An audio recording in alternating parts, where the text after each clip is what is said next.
In this video, we're going to deal with a leaky sprinkler valve. This is an electrical one, it's 3/4 inch. And what we're going to need is a slip jaw wrench as a tool, diagonal cutter, scissors, electrical tape, and a pair of gloves. My replacement is going to be a Superior 3/4 inch plastic model. First thing we have to do is turn off water from the main or your sub main, and then bleed the unit so there's no residual pressure in it. Once that's done, we can proceed to cutting the wires that lead up to it. With those out of the way, I'm going to loosen the anti-siphon caps. This will allow me to get more leverage with the wrench once they're out of the way. So it's sort of a dance where I loosen one, then I loosen the other. Finally, with the anti-siphon cap out of the way, I have lots of room to work with, and I can really start spinning off this damaged valve.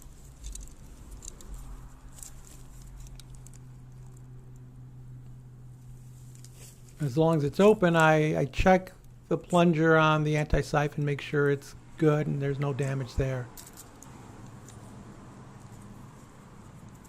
Before we apply the new valve, we make sure that the gasket is in place. Don't repurpose the old one. You'll just end up with a leak again. We start to wind down the valve, and then we also reattach our anti-siphon cap, get it to catch. There, you heard it, it just caught. So now I can spin down both of them. The anti-siphon cap is only going to be hand tightened, whereas the actual valve will be given a good snug so that there aren't any leaks that I have to deal with in the future.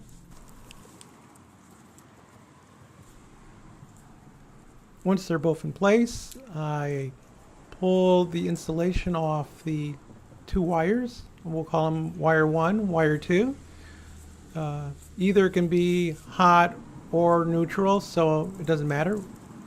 Here are the old wires that are coming off from the controller, and it doesn't matter which one you pick.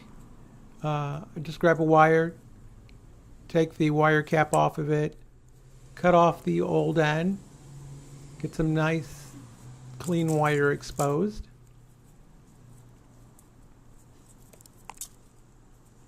And now this wire is actually coming from the controller. So I'm going to grab wire 1. I could have grabbed wire 2 from the new valve. It doesn't matter.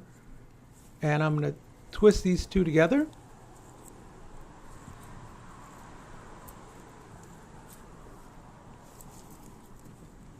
And once the ends are together, I'll get my wire cutter, the diagonal, and snip off the end so there's not too much wire exposed. And then I'll take a wire nut and tighten it down. I apologize for the obstruction. With the wire cap in place, we get some electrical tape and apply a few inches of it so that we can keep moisture from getting into the wires and corroding them. With wire 1 done, I grab wire 2 and I find the other end from the old connection, and I see that's the common, so I cut off a piece of wire, expose the end, twist the two pairs together,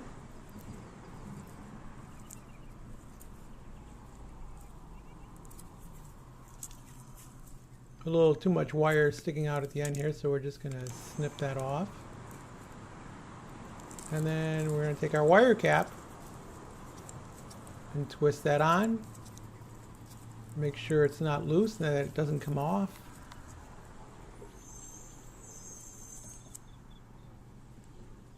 And once again, some electrical tape to seal out water and debris.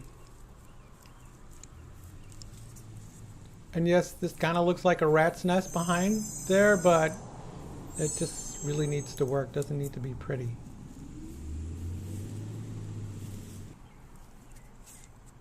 Now with the wiring all taken care of, we open up the valve.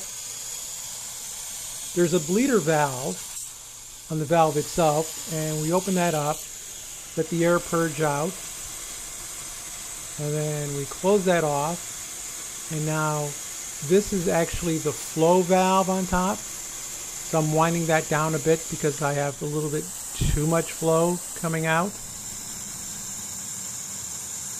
This big valve on top controls the flow. Righty-tighty makes it less flow, and lefty-loosey more. So now all our valves are dry. We just make sure that we've set this correctly and that the bleeder valve is closed and there's no water leaking out from the anti-siphon or on the valve body itself where we made the connection. Looking at the old valve, we see that it has a bunch of gaskets that could be points of failure. In our case, it looks like this one is what failed. It's all chewed up and worn. But when we go further up, we see there's another gasket. That's the one that seals it to the connecting pipe. But when we open up the inside, we also see another O-ring there, which is another point of failure. So multiple points of failure on this system, but in our case, this looks like it was the culprit. This seal went bad, and so the whole unit went bad. If this video helped you, give us a comment, a thumbs up, or subscribe. In either case, thank you for watching.